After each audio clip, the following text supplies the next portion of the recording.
Nas vindeiras semanas, os traballadores de Valoriza que prestan o servizo da recollida do lixo para a mancomunidade do Salnés nos concellos de Cambados, Vilanova e Meis van escenificar nestes tres municipios as súas demandas laborais. Van sair á rúa reclamando un novo convenio. Estamos negociando un convenio colectivo que rematou o 30 de abril deste ano.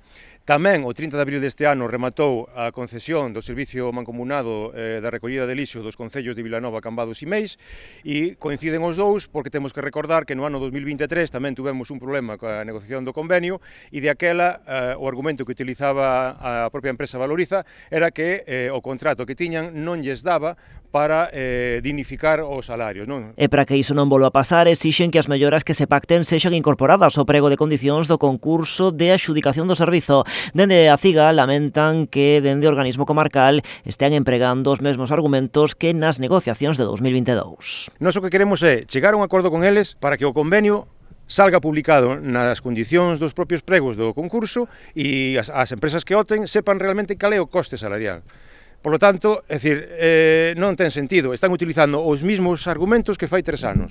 Por lo tanto, eles mesmos se están delatando, non? Ademais de melloras salariais, reclaman máis persoal e tamén melloras nos horarios. Despois dos salarios, a ver, tamén queremos reivindicar un pouquiño tamén as vacacións, vale?